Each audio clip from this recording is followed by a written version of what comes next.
الساق بالساق إلى ربك يومئذ المساق.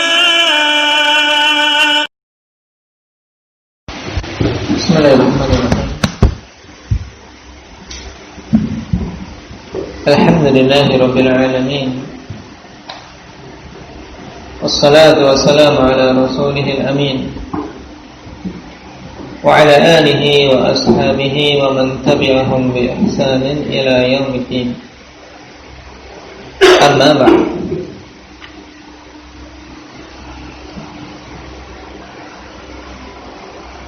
qul billah rahimani wa rahimakumullah.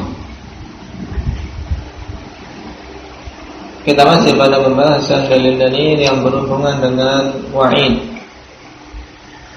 berhubungan dengan ancaman Allah Subhanahu wa ta'ala, dan terkhusus dengan perkara-perkara yang datang syariat penegasannya sebagai bentuk kekufuran. Nah, yang telah kita ketahui bahwasanya al-kufru terbagi menjadi berapa? Ikrar. Dua, yaitu kufur akbar dan kufur asghar. Baik. Adapun kufur akbar jelas pelakunya keluar dari Islam. Nah, dan itu adalah asal alhamdulillah hukum untuk kekufuran yang datang dalam Al-Quran. Asalnya alhamdulillah, nah, nas-nas yang menegaskan tentang kekufuran, maka yang dimaksud adalah kufur akbar. Sampai datang yang menunjukkan bahwasanya yang diinginkan adalah kufrun asghar, yang juga terkadang para ulama menamakannya dengan kufrun duna kufrin. Sama kufur asghar dengan kufrun duna kufrin, yaitu kekufuran yang di bawah kekufuran. Maksudnya apa? Ya, kufur yang di bawah kufur akbar, yang mengeluarkan pelakunya dari Islam. Baik.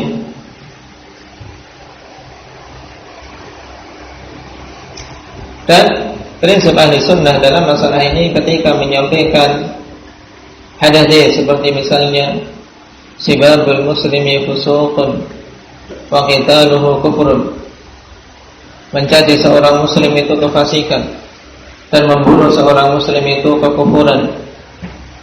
Serta hadis yang lain misalnya la tarji'u ba'di kuffara yadribu ba'dukum riqaba ba'din. Bagaimana prinsip ahli sunnah yang dibimbingkan oleh Imam Ahmad dalam masalah ini? Indah Rifki dalam mensikapi hadis-hadis tersebut.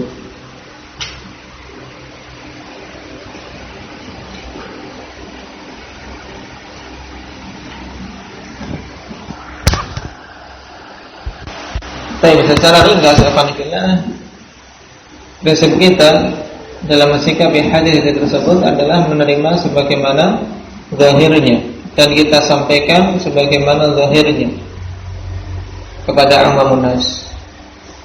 Ya, kita katakan itu kekufuran. Agar apa? Agar manusia berhenti dari perbuatan dosa tadi. Dan ini juga dulu telah kita singgung ketika berhubungan dengan masalah apa? Meninggalkan sholat. Bagaimana hadis-hadis yang menunjukkan tentang perkara ini, ya kita sebutkan. Di antaranya hadis Jabir dan hadis Buraidah yang paling tegas. Indahnya Umar, bagaimana lafaznya? Tentang hukum orang yang meninggalkan sholat. Nah, Rasulullah sallallahu alaihi wasallam bersabda, "Al-ahdul ladzi bainana bainahum as-shalah. Faman tarakaha faqad kafar." Siapa saja yang meninggalkan sholat maka dia telah kafir. Juga Rasulullah sallallahu alaihi wasallam telah bersabda, "Baina ar-rajuli wa baina syirki wal kufri tarkus shalah." Nah, pembatas antara seseorang dengan kesyirikan dan kekufuran adalah apa? Meninggalkan salat. Nah, ini kita sampaikan kepada manusia dan sebagaimana zahirnya, agar apa? Manusia berhenti dari perbuatan dosa tadi. Nah, yang secara tegasnya kita baca perkataan Imam Ahmad di sini, qala rahimahullah, wa nahwuhu min al-hadits mimma qad sahha wa hufidha fa inna nusallimu lahu wa illam na'lam tafsiraha wa la natakallamu fi.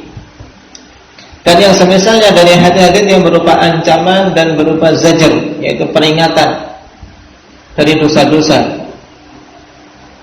Dan terkhusus di sini dari dosa-dosa yang datang penyebutannya dalam syariat sebagai suatu kekufuran. Nah, semisalnya dari hadis-hadis yang telah sahih dan dihafal, maka prinsip kita fa inna nusallimu lah, maka kita menerimanya, menerima hukum yang disebutkan dalam hadis tersebut dan lafaz yang ditunjukkan oleh hadis tersebut. Dikatakan kufur, ya kita katakan kufur. Yang meninggalkan sholat terjatuh dalam kekufuran. Yang membunuh saudaranya sama muslim dengan sengaja terjatuh dalam kekufuran. Ini perbuatan kufur. Demikian. Nah, fa inna nusallim, kita menerimanya. Wa illam na'lam tafsiraha, walaupun kita tidak mengetahui tafsirnya, dalam artian tidak mengetahui perinciannya. Nah, langkah yang pertama kali kita tegaskan bahwasanya hukumnya sebagaimana yang disebutkan dalam hadis. Nah, baik, walaupun tentunya akhwanillah di sini masih seseorang berusaha untuk memahami dalil dengan pemahaman yang benar. Wala natakallamu fihi, dan kita tidak berbicara tentang dalil tersebut tanpa ilmu.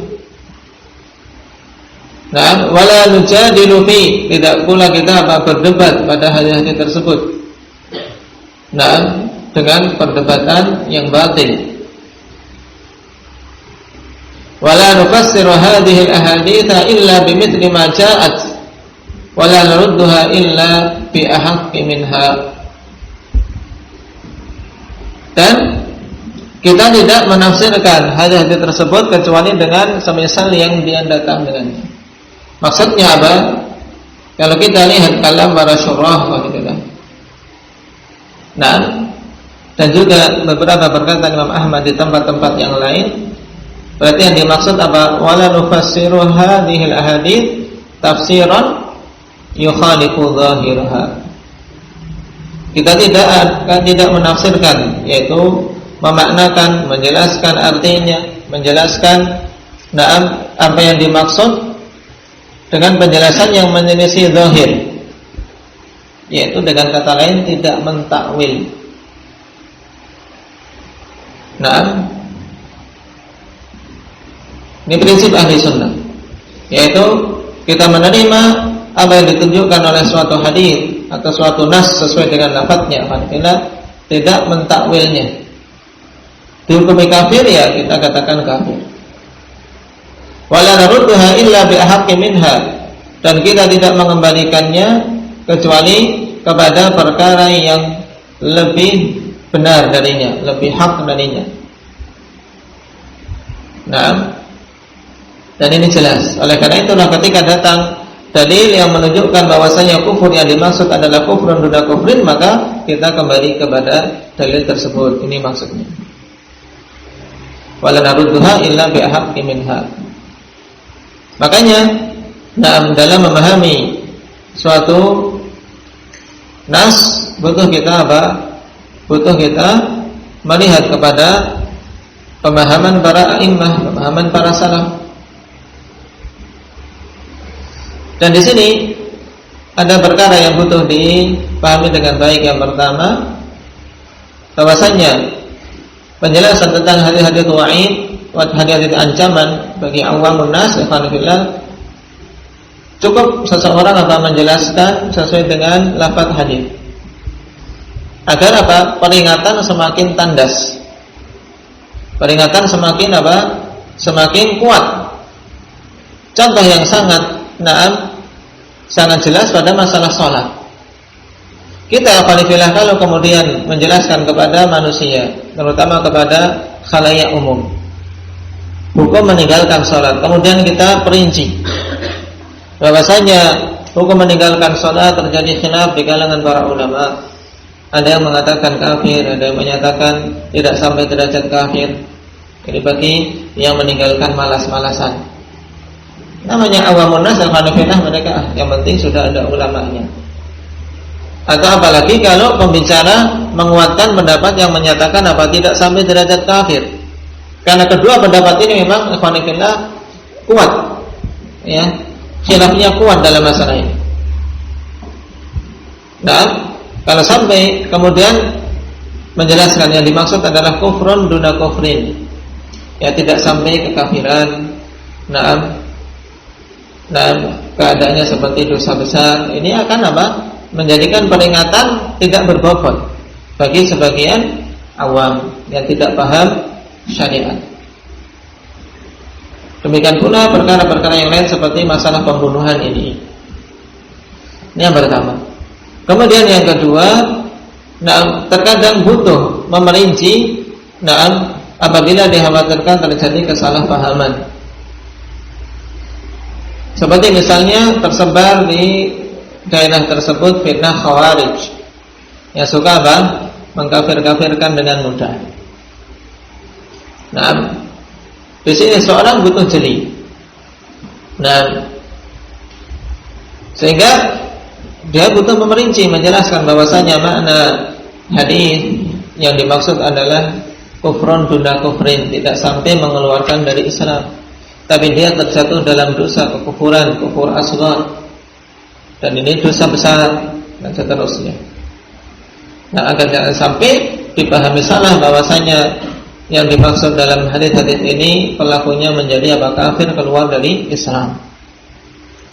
Nah, adapun bagi para penuntut ilmu ikhwani fillah, maka perkaranya lebih mudah dalam artian karena mereka memang berusaha untuk memahami dalil secara keseluruhan. Jadi kalam atau pembicaraan, demikian pula materi yang disampaikan kepada penuntut ilmu harus beda. Kita bisa membedakan materi untuk penuntut ilmu dan materi bagi awamun nas. Tidak semua perkara yang kita pelajari di majalisul ilm, ya, di majelis-majelis khusus untuk penuntut ilmu disampaikan pada awamun nas. Khilaf dan seterusnya ini mereka tidak perlu untuk apa? Untuk disodorkan khilaf-khilaf di kalangan para ulama. Kecuali pada perkara-perkara yang memang menuntut demikian, karena kuatnya misalnya. Ini butuh kita semua memahaminya karena likulli maqamin maqal. Setiap kondisi alhamdulillah ada perkataan yang pas untuk disampaikan. Kita baca syarah Syekh An-Najmi rahimahullah.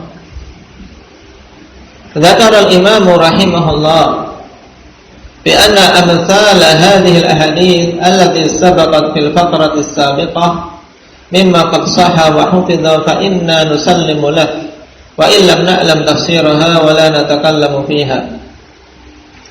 Nah, Imam Ahmad rahimahullah taala menyebutkan bahwasanya hadis-hadis yang semisal ini dan yang telah disebutkan pada paragraf sebelumnya dari hadis-hadis yang sahih dan telah dihafal, maka kita menerimanya walaupun kita tidak mengetahui tafsirnya, tapi kita menerima makna lafadznya jelas. Makna lafadznya kita tahu karena datang dengan Arabiyyin mubin, bilisanin Arabiyyin mubin, dengan bahasa Arab yang jelas. Wala natakallamu fiha, dan kita tidak berbicara padanya dengan pembicaraan yang batin, pembicaraan tanpa ilmu. Baik. Oleh karena itulah Syekh kemudian menimpali qultu al-kalamu alladhi yubayyinu ma'naha as-sahih al-haqqa laisa minhu mani'. Adapun ya perkataan atau kalam yang menjelaskan maknanya yang sahih, yang benar, maka ini tidak ada penghalang. Ma'a bayani anna alladhina yu'adzabuna fin nari thumma yukhrajuna minha ila al-jannah yabqawna fiha zamanan tawilan Allahu a'lamu bihi. Bersamaan dengan penjelasan bahwasanya mereka-mereka yang diazab di neraka kemudian dikeluarkan darinya dan dimasukkan ke dalam jannah, mereka berada di dalam neraka dalam waktu yang lama, yang Allah Subhanahu wa ta'ala Maha tahu tentang waktunya, sehingga tidak timbul peremehan terhadap siksa di neraka sebagaimana yang dilakukan oleh orang-orang Yahudi. Nah, mereka menganggap tidak apa-apa, kita di neraka itu cuma sebentar saja, kata mereka. Nah, bagaimana perkataan mereka?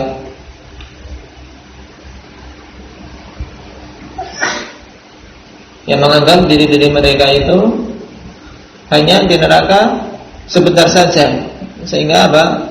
Ada unsur peremehan. Nah, ini jangan sampai terjadi pada seorang muslim. Ketika diterangkan bahwasanya setiap muslim yang ahli tauhid mesti akan mendapatkan syafaat, akan dikeluarkan dari neraka. Nah, selama tidak terjatuh dalam kesyirikan, muncul apa? Syaitan menggoda, ya sudah, enggak apa-apa dosa. Nah, maksiat yang penting bukan syirik. Seandainya masuk neraka, itu pun mesti nanti akan dikeluarkan dari ini. Nah, ini syaitan masuk. Nah, padahal yang fanifina sekejap saja di neraka, satu celupan saja. Nah, siapa yang mampu? Apalagi kalau waktunya lama, kita tidak mengetahuinya. Walaupun akhirnya masuk ke dalam surga, tapi nah, maukah kita kemudian teradab dalam waktu yang lama tersebut? Tentunya semuanya tidak akan mau. Man ya'ti bil ayah lan tamassana an-nar illa ayyaman ma'dudat.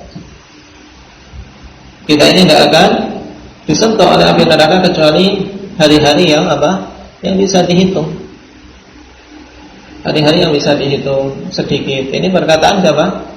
Orang-orang Yahudi ahlul kitab. Mereka berilmu ya tidak, tapi keblinger ya kan kita. Mereka tahu memang ahli tauhid ya, yang mengikuti para anbiya wa rasul, seandainya terjatuh dalam dosa, ya mereka apa? Akan dikeluarkan dari neraka. Cuman ilmu yang ada pada orang-orang Yahudi tidak apa memberikan kemanfaatan, malah menjadikan mereka apa? Seperti ini. Nah, saya menganggap diri-diri mereka selamat. Kita tidak akan masuk neraka kecuali ayyaman ma'dudah. Hari-hari yang bisa dihitung, menyepelekan. Ini jangan sampai.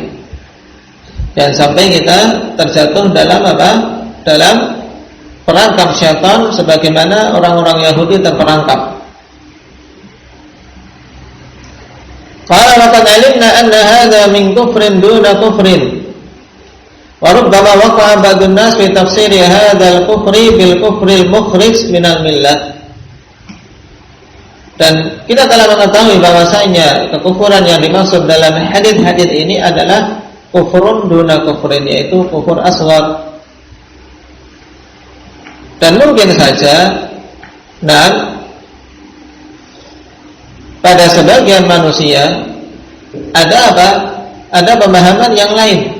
Dia memahami bahwasanya tafsir ayat yang ada pada adanya lafaz kekufuran ini yang dimaksud adalah kekufuran yang mengeluarkan dari agama. Dan ini kekeliruan.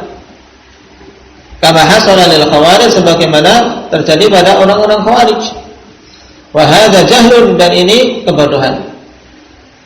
Wa yanbaghi lil muslimina an ya'udu ila ahli ilmi fi hadhihi al-umur. Dan seyogianya bagi kaum muslimin untuk mereka kembali kepada ahlul ilmi pada perkara-perkara ini, yaitu dalam memahami dalil. Wa aqsidu bi ahli ilmi, wa aqsidu bi ahli ilmi huna ahli ilmi bil hadits mimman hum ala manhaji ahli sunnati wal jamaah. Diperinci lagi oleh Syekh. Dan yang aku maksudkan dengan ahlul ilmi di sini adalah ahlul ilmi yang mengetahui tentang hadis, dari mereka-mereka yang berada di atas manhaj ahli sunnati wal jamaah. Wallahu ta'ala yaqulu fas'alu ahla dzikri in kuntum la ta'lamun. Bertanyalah kepada ahli dzikr apabila kalian tidak mengetahui. Perintah untuk kita bertanya kepada para ulama. Kalau kita rancu tentang makna suatu ayat atau makna suatu hadis, ya bertanya. Jangan kemudian memunculkan pemahaman sendiri. Dan ini yang ditanbih atau diperingatkan oleh Imam Ahmad, tidak menafsirkan dengan penafsiran yang menyelisih zahirnya. Wala'lam anna al-khawarij wa ghairahum innama dhallu fi tafsir al-Qur'an wa sunnah. Dan hendaknya kita tahu bahwasanya orang-orang Khawarij dan selain mereka hanyalah mereka sesat disebabkan apa? Salah dalam menafsirkan Al-Quran dan Sunnah. Orang-orang Khawarij salah dalam memahami apa? Inil hukmu illa lillah. Baik, kemudian firman Allah Subhanahu wa taala yang mereka pahami dengan salah. Ayat-ayat di surah Al-Maidah tentang apa? Hukum dengan selain hukum Allah Subhanahu wa taala. Faman lam yahkum bima anzalallahu fa ulaika humul kafirun. Faman lam yahkum bima anzalallahu fa ulaika humudz zalimun. Faman lam yahkum bima anzalallahu fa ulaika humul fasiqun. Mereka salah dalam memahami ayat-ayat ini, sehingga mereka pukul rata pokoknya apa? Kafir. Juga dalil-dalil yang disebutkan tadi, orang-orang Khawarij memahami itu kafir, keluar dari Islam. Kenapa ikhwani fillah? Li'annahum fassaruha bi ahwa'ihim. Dikarenakan mereka menafsirkannya dengan hawa-hawa nafsu mereka. Walam yarji'u ila ma harrarahu ahlul ilmi bil hadits. Dan mereka tidak mau kembali kepada apa-apa yang telah diperinci oleh ahlul ilmi, ya, yang mereka mengilmui hadis. Wahum ashabul athar, dan mereka itu adalah ashabul athar, ahlul hadis, ashabul athar. Para ulama yang mengikuti athar-athar Nabi sallallahu alaihi wasallam. Dan athar ikhwanillah maknanya umum, lebih umum dari hadis. Fakana dzalika sababu dhalalihim. Maka jadilah hal itu sebagai sebab kesesatan mereka, yaitu orang-orang Khawarij, dikarenakan tidak mau bertanya. Dan kalau kita melihat sejarah Khawarij muncul, alhamdulillah, ketidakmauan mereka bertanya karena apa? Kibr, karena kesombongan. Ujub terhadap diri mereka sendiri. Tatkala mereka melihat, mereka menganggap dirinya cerdas, menganggap dirinya semangat dalam beribadah. Orang-orang Khawarij semangat ibadah luar biasa, sehingga menganggap diri-diri mereka besar, bisa melampaui para sahabat, sehingga tidak mau bertanya kepada para sahabat, padahal saat itu masih ada. Khalifah Utsman saja mereka bunuh. Rasulullah SAW saja oleh benih atau induk mereka, induk Khawaisirah, dia celah, "I'dil ya Muhammad." Jadi muncul dari kibr dan ujub. Maka hati-hati alhamdulillah dari sifat ini. Betapa banyak orang-orang celaka dan orang-orang menyimpang, walaupun dia asalnya diberi ilmu, asalnya diberi kecerdasan, asalnya diberi pemahaman, tapi kalau ada kibr dan ujub, ini sangat rentan untuk menyimpang. Mereka yang keluar dari bimbingan para ulama karena kibr dan ujub. Bahkan sebagiannya sampai ada yang menjadi kafir. Siapa dulu yang disebutkan ulama di zaman Imam As-Sa'di? Al-Qasimi. Abdullah Al-Qasimi. Ini dulu sampai semuanya takjub dengan orang ini, karena diberi kecerdasan di zamannya. Ini di zaman Imam As-Sa'di, diberi kecerdasan lebih dari yang lain. Kalau mengarang kitab, karangannya bagus. Kalau menjelaskan, penjelasannya bagus. Kalau membuat syair mampu. Sebagian ulama suka syair tapi tidak mampu untuk membuat syair. Membuat bait-bait atau nazam. Syekhul Yahya sendiri mengaku, saya suka syair tapi saya tidak diberi kemampuan bikin syair. Karena ini adalah anugerah dari Allah. Ini Abdullah Al-Qasimi terkumpul padanya banyak keunggulan. Cuman kenapa kok bisa murtad? Murtad. Waliyadzubillah. Jadi seorang ulama yang awalnya mengarang kitab membantah orang-orang kafir, malah kemudian dia kafir dan mengarang kitab untuk mencela Islam. Baik, bahwasanya Islam itu adalah belenggu yang membelenggu manusia, tidak membuat bisa bebas. Sedikit-sedikit haram menurutnya. Dan yang lain dibantah oleh Imam As-Sa'di dalam kitab khusus. Ditelusuri dari biografinya dan juga pernyataan ulama-ulama sezamannya. Di antara sebab utamanya ujub. Karena ini muncul banyak dalam syair-syair dia memuji dirinya. Aku. Jadi seakan-akan sudah ulama lain tidak ada yang berjihad, yang berjuang menjelaskan al-haq, seakan-akan dia kok. Maka lihat dari sisi ini. Hati-hati dari sisi ini. Kita semua alhamdulillah kita adalah penuntut ilmu pemula. Dan juga kita punya beban dakwah di pundak kita sesuai dengan kemampuan kita masing-masing. Harus ta'awun. Kalau kemudian masing-masing menganggap dirinya di atas yang lain, ini keliru. Bahkan seorang semakin memiliki ilmu, semakin tawadhu, semakin sadar kalau dia tidak memiliki apa-apa. Semakin sadar kalau dia belum berbuat apa-apa. Kita saja kalau dibandingkan dengan Hudhud Ikhwanifillah kalah. Hudhud dengan sebab dia sudah mampu mengislamkan negeri Sabah.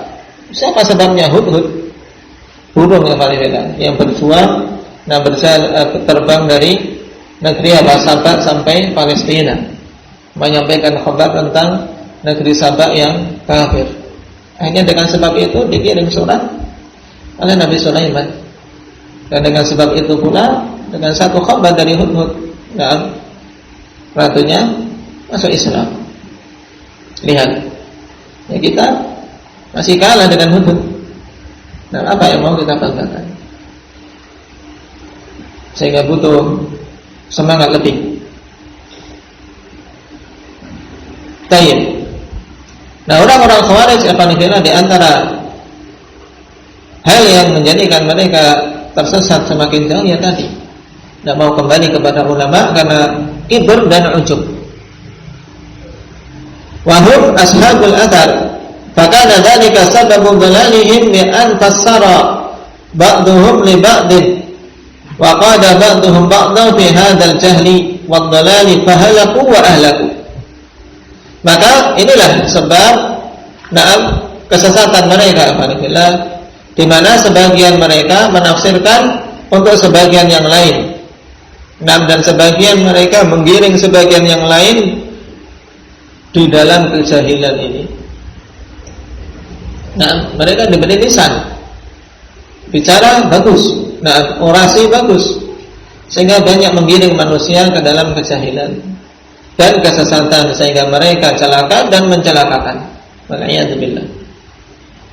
Makanya Abul Aliyah rahimahullah ta'ala dalam kalam beliau yang bagus tentang nikmat hidayah menyebutkan bahwasanya di antara hidayah yang terbesar yang ada pada dia, di antaranya selamat dari Haruriyah. Ma'adri ayyun ni'mataini afdalu alayya an hadani Allahu lil Islam aw lam yaj'alni Haruriyah. Aku tidak tahu dua nikmat mana yang lebih besar yang ada pada diriku. Allah Subhanahu wa taala berikan hidayah kepadaku untuk berislam, ataukah tatkala Allah tidak jadikan aku sebagai seorang Khawarij. Maksudnya apa? Takbir yang seperti ini menunjukkan dua ini nikmat yang sangat besar. Nikmat Islam dan nikmat selamat dari pemahaman Khawarij dan keseluruhan pemahaman-pemahaman yang menyimpang. Maka banyak-banyak bersyukur. Nasallallahu azza wa jalla at-taufiq was-sadad wal istiqamah. Subhanakallahumma wa bihamdika asyhadu an la ilaha illa anta astaghfiruka wa atubu ilaik.